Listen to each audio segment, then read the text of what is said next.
ሰላም ወደ አድማጮቻችን፣ ይህ ያያ ስፖርት ነው። ቸልሲን የሚመለከት እንግዲህ ትናንትና የውድድር ዓመቱ መለስ ብለን አይተነዋል። ዛሬ ደግሞ በውድድር ዓመቱ የእያንዳንዱን የተጫዋቾችን ፐርፎርማንስ ስናይና እኔ በአምስት ከፍያቸዋለሁ። ከቸልሲ የውድድር ዓመቱ ምርጥ ብቃታቸውን ያሳዩ ተጫዋቾች። ምርጥ ብቃታቸውን ሲባል ግን ወደ አድማጮቻችን እዚህ ጋር ማየት የምጠበቅባችሁ ቸልሲን ለዋንጫ ማሸነፍ የሚያግዙ የተሻለ ምርጥ የምንላቸው ነው። ከዛ ሁለተኛው ደግሞ ቁልፍ የቸልሲ ተጫዋቾች ናቸው።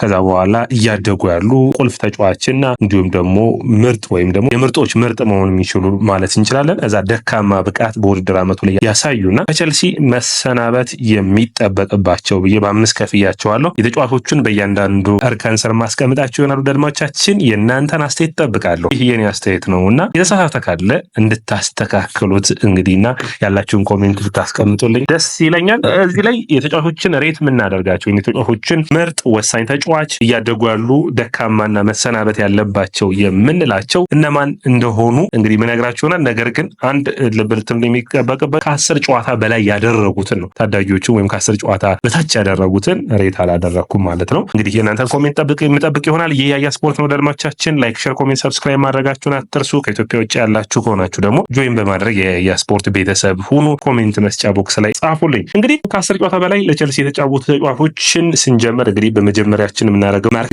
ጉይን ነው የሚሆነው። ማርክ ጉይ ታዳጊ ከባርሴሎና በ6 ሚሊዮን ፓውንድ ከመጣ በኋላ በውድድር ዓመቱ ላይ ለቸልሲ ወሳኝ የሆኑ 12 ጨዋታዎችን ማድረግ ችሏል።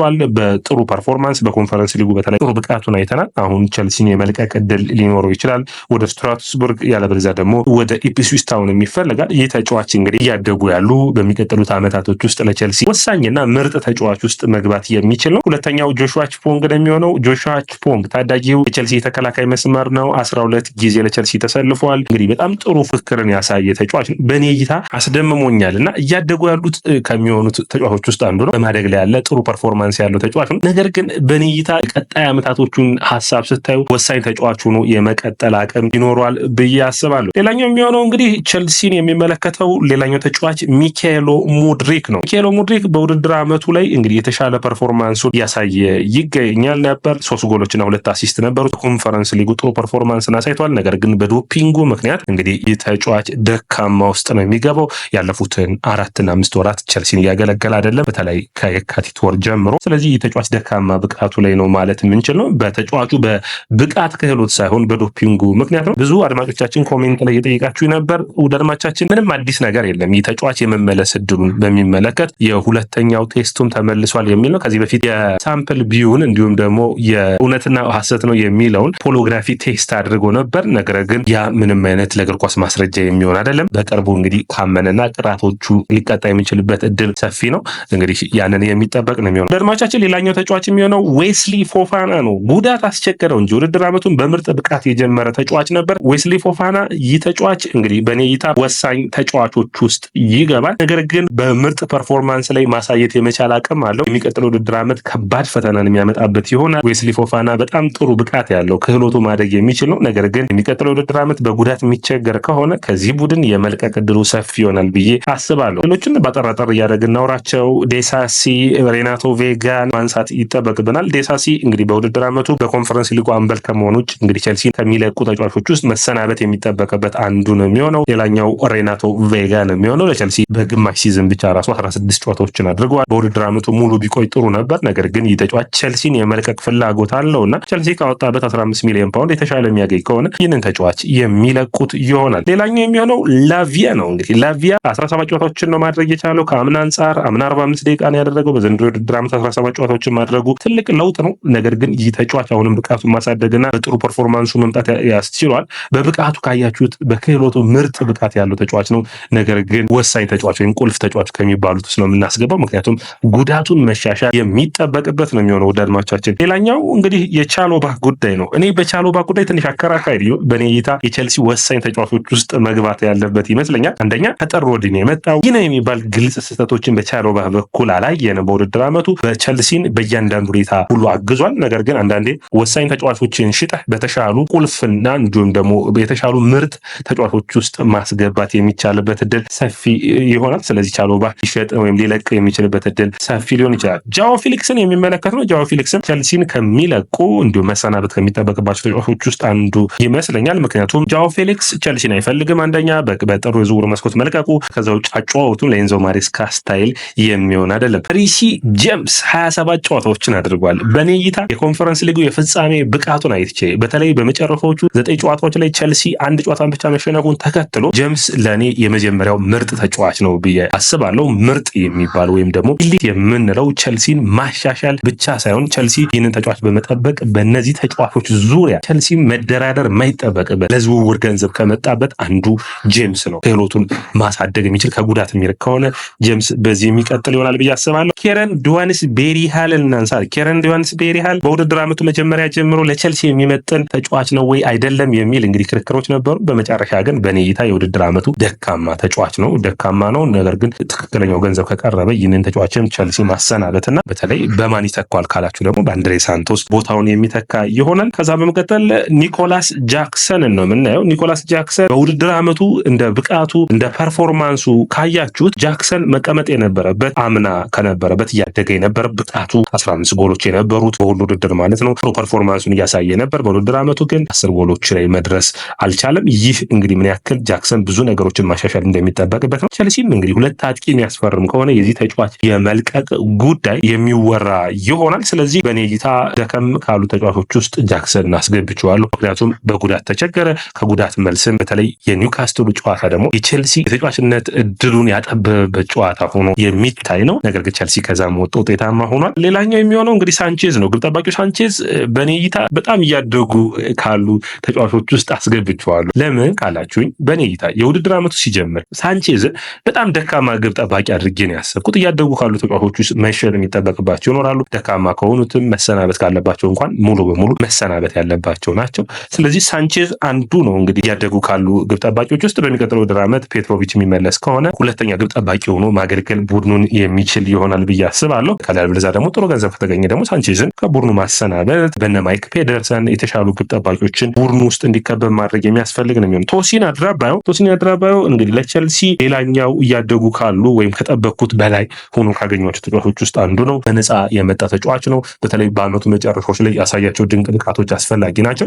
ቸልሲዎች ለዚህም ተጫዋች ጥሩ ብቃት ካገኙ በተሻለ ተጫዋች መተካት የሚያስችል ነው። ነገር ግን እያደጉ በጥሩ ፐርፎርማንስ ካሉ ተጫዋቾች ውስጥ አንዱ ነው። ሌላኛው እንግዲህ ሊቫ ኮልዊልን ይመለከታል። ኮልዊል እንግዲህ በውድድር ዓመቱ ምርጥ ተጫዋቾች ውስጥ መግባት የሚችል ነበር። ነገር ግን የወጥነት ችግር አለበት። ስለዚህ አሁንም የቸልሲ ወሳኝ ተጫዋች ነው።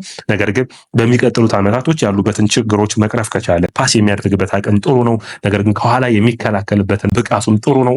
ነገር ግን በጨዋታዎች መካከል በወጥነት ቡድኑን አያገለግልም። ነገር ግን ይህ የእሱ ብቻ ችግሩ ነው ደግሞ መነሳት የሚጠበቅበት አይመስለኝም። አንደኛ በውድድር ዓመቱ ከብዙ ተጫዋቾች ጋር አብሮ ተሰልፏልና ያም የሚቸገር ይሆናል ብዬ አስባለሁ። በተለይ ተከላካይ አብሮት የሚጫወተው ሰው በጣም ወሳኝ ስለሆነ ኖኒ ማዱዌኬ እንግዲህ በቡድኑ ውስጥ እንግዲህ አሁንም ቢሆን የዚህን ተጫዋች እያደገ ያለ ብቃት ላይ ነው እንጂ ወሳኝ ተጫዋች መሆን አልቻለም። በተለይ ኖኒ ማዱዌኬንና ሳንቾና ኔቶ ሶስቱም በአንድ ላይ ማየት የሚጠበቅብን ይመስለኛል። ሶስቱም ተመሳሳይ አይነት ችግሮች ነው ያሉባቸው። ይህ ነው ብላችሁ እንዶ የቸልሲ ቋሚ 11 ውስጥ አንዱን አሰልፉ ብትባሉ ከሶስቱ ልትመርጡ ትችላላችሁ እንጂ ሶስቱም የተሻሉ ተጫዋቾች ከመጡ በሙሉ የውድድር ዓመቱ በወጥነት ያገለገሉ ተጫዋቾች ሆነው አይታዩም። ኖኒ ማዱዌኬ በጉዳት ተቸግሮ ነበር። አሁንም ብቃቶቹ አሉ፣ ማደግ የሚችል ብቃት አለው። ነገር ግን ለቋሚነት የሚያገዝ ቸልሲን ወደ ዋንጫ የሚያደርስ ነው ብዬ አላምንም። ፐርፎርማንሱ ግን ተቀያሪ ሆኖ መጫወት የሚችል ነው። ሳንቾም እንግዲህ ቸልሲ ሹት ማድረግና ጎሎችን ማስቆጠር የሚጠበቅበት ነው። የውድድር ዓመቱን በጥሩ ጀምሯል። ወደኋላ ግን ጥሩ አልነበረም። ኔቶ ሌላኛው ነው። ፔድሮ ኔቶ 12 ጎሎችን አሉት። አሁንም ግን የቸልሲ ቋሚ 11 ውስጥ እውነት የተሻሉ ተጫዋቾች ቸልሲ የሚያስፈርም ከሆነ ይህንን ተጫዋችም ማስገባት ይጠበቅበታል ወይ የሚያስብል ነው። ምክንያቱም አሁንም በወጥነት የቀኝ መስመሩንም የግራ መስመሩንም ማረጋገጥ አልቻሉም። እነዚህ ሶስቱ ተጫዋቾች ማለት ነው። እንግዲህ ቸልሲ ሶስቱንም በአንድ መልቀቅ የሚጠበቅበት አይመስለኝም። ነገር ግን ቀስ እያለ በተሻሉ ቋሚ 11 ላይ ማገዝ የሚችሉ ተጫዋቾች መተካት ይጠበቅባቸዋል ብዬ አስባለሁ። ሌላኛው እንግዲህ የውድድር ዓመቱ የቸልሲ ምርጡ ተጫዋች ሞሰስ ካይሴዶ ነው። 38 ጨዋታዎችን አድርጓል። በፕሪሚየር ሊጉ ካሉ ምርጥ የማል አማካኞች ውስጥ አንዱ ነው። ኳሱን ማስጣል በጥሩ ፐርፎርማንስ ያሳየ ነው። ስለዚህ የቸልሲ ምርጥ ተጫዋቾች ውስጥ ካይሴዶ 43 ጨዋታዎችን በውድድር ዓመቱ አድርጓል። በጣም ጥሩ ክህሎት ያለው ተጫዋች ነው። ቸልሲ 100 ሚሊዮን ፓውንድ ያወጣበት በቂ ችሎታውን ያሳየን በጣም አስገራሚ ተጫዋች ነው። በውድድር ዓመቱ ከተጠበቀው በላይ የሰራ ተጫዋች ነው። ሌላኛው እንግዲህ ኮል ፓልመር ነው የሚሆነው። ኮል ፓልመር እንግዲህ ምርጥ ብቃቱ ላይ ነው። በውድድር ዓመቱ መካከል ያሳየው ደካማ ብቃት ነበር፣ ነገር ግን ያ እንደ ተጫዋች የሚያጋጥም ነው። በተለይ ከሱ ጥግ ሌሎች ተጫዋቾች ያስፈልጋሉ በቡድን ውስጥ ሊያግዙት የሚገባ። ኩኩሬላ እንግዲህ የውድድር ዓመቱ የኔ ምርጡ ተጫዋች ኩኩሬላ ነው። ለምን ካላችሁኝ ውድድር ዓመቱ ሲጀምር ኩኩሬላ 7 ጎል 3 አሲስት ያደርጋል ወይም እናንተ ከምትጠብቁት ካሴዶ 115 ሚሊዮን ፓውንድ ስለወጣበት ያለፈው ውድድር ዓመት ደካማ የሚባል ስላልነበር የሆነ ያክል ትጠብቃላችሁ። ከዚህኛው ተጫዋች ግን እኔ በተለይ ከቸልሲ ከመጣበት አንጻር በጣም ደካማ ጊዜያቶችን ቸልሲ ተሳስቷል ተብሎ ሲወቀስበት ከነበረበት የቸልሲ የቡድኑ ዋና ተጫዋች ሆኗል። እንዲሁም በአንድ አስተያየቱ ጆን ቴሪ ጥሩ አስተያየት ሰጥቷል። ቸልሲ 11 ኮኮሬላዎች ካሉት ፕሪሚየር ሊጉን ያሸንፋል በማለት አስተያየቱን ሰጥቷል። በጣም የሚገርም ክህሎት ያለው ተጫዋች ነው። በጣም ኢሊት የምንለው ወይም የቸልሲ ምርጡ ተጫዋች ነው ከሚባሉት ውስጥ አንዱ ነው ማለት እንችላለን። የመጨረሻው ኤንዞ ፈርናንዴዝ ነው የሚሆነው። ኤንዞ ፈርናንዴዝ እንግዲህ ከምርጦቹና በወሳኝ ተጫዋቾቹ መካከል ላይ ሆኖ ነው ያገኘሁት። እንዴት ካላችሁኝ በጣም ወሳኝ ተጫዋች ነው፣ ነገር ግን ምርጦቹ ጋር ለመግባት በውድድር ዓመቱ የመጨረሻዎቹ ወቅቶች ያሳዩትን የመጀመሪያዎቹ ወቅቶች ተቃራኒ ሆኑብኝ። ማለት በመጀመሪያዎቹ ጊዜያቶች ተቸግሮ ነበር። ከጠር በኋላ ግን ኤንዞ ፈርናንዴዝ በጥሩ ብቃቱ ነው ያየ ነው። በወጥነት ያን ሊያስቀጥል የሚጠበቅበት ነው። የሚቀጥለው ዓመት በዚህ ፐርፎርማንሱ የሚቀጥል ከሆነ የቸልሲ ምርጡ ተጫዋች የማይሆንበት ምንም አይነት እድል የለም። ውድ አድማጮቻችን በአጠቃላይ ሰብሰብ ብናደርገውና እነማን ወሳኝ ናቸው እነማን ምርጥ ብቃት ላይ ናቸው ያሉትን ደግሞ የሚለውን ላቀርብላችሁ። እንግዲህ በምርጥ ብቃታቸው ቸልሲ የማይደረደርባቸው ተጫዋቾች ብዬ አስቀመጥኳቸው። በኔ እይታ ጄምስ፣ ካይሴዶ፣ ኩኩሬላ እና ኮል ፓልመር የማይነኩ አይነኬ ናቸው። ከዛ ወሳኝ ተጫዋቾች ቸልሲን ማሻሻል የሚችሉ ብዬ የማስበው ዌስሊ ፎፋና፣ ላቪያ፣ ቻሎባህ እና ኮልዊልን አስቀምጫቸዋለሁ።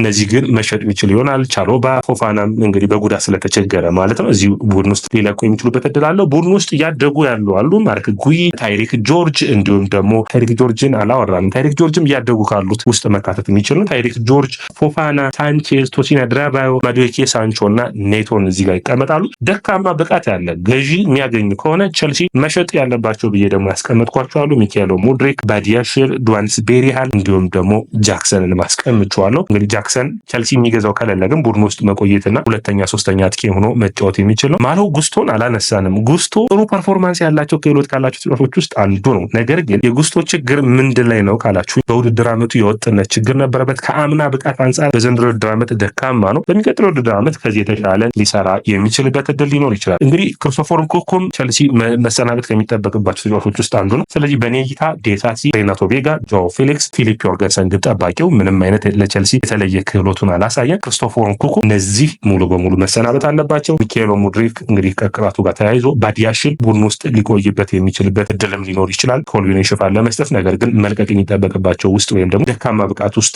አካትቷል። ወደ አድማቻችን ይህ ያያ ስፖርት ነው። ላይክ፣ ሸር፣ ኮሜንት፣ ሰብስክራይብ ማድረጋችሁን አትርሱ። የእናንተ ላይክ፣ ሸር፣ ኮሜንት፣ ሰብስክራይብ ብዙዎቹ ጋር እንድንደርስ ያግዘናል።